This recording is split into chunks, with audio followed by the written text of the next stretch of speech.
The last input field we want to create is the text area. The text area is similar to the input field, but it allows much more text to be input and across multiple lines. So let's take a look at an example.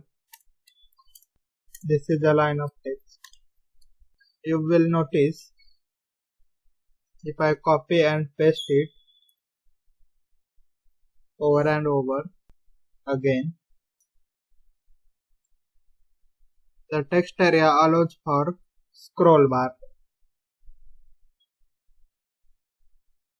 and we can also expand it and contract this. This makes it much more convenient for the user when it comes to inputting large amount of text.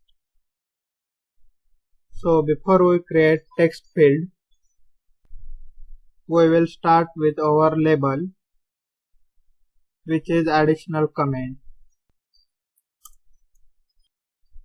And in the next column, we will start to create input text area. So to do that, we will create text area tag.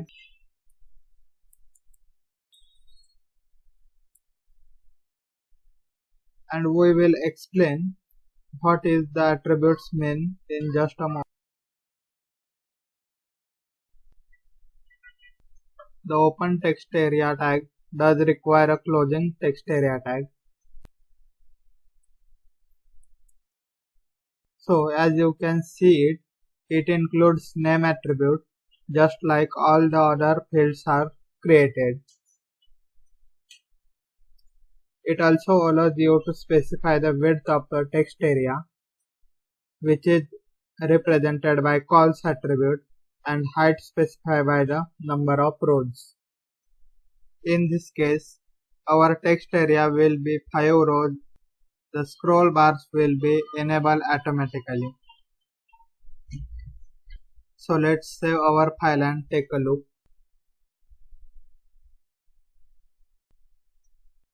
So this is our text area here.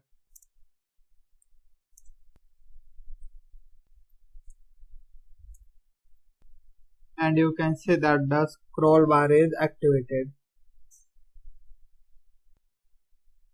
The last part of this form that we want to create is submit and the receipt button. The submit button will submit the form data to our send.php script or whichever file you have specified in the action attribute of the form.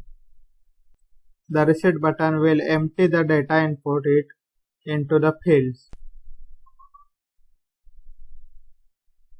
So let's go ahead and create those two buttons, and we want to insert this in the second column on the 9th row.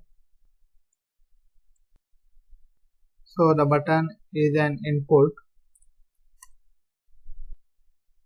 We have to specify that the type, which is submit button, we'll give it a name. Just call it submit, and the value. Then we just close the input, and we'll do the same for the receipt button.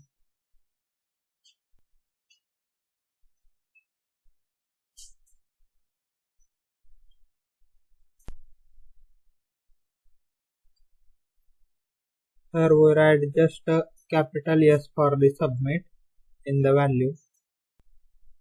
So let's go ahead and save our file and take a look at the entire form. So that's the entire form we will know. You see we have two text inputs and select menus are working, and the radio buttons, checkboxes, and the text area. Let's just test our reset button so that works. Now the submit button will not work because we have not created this send.php file.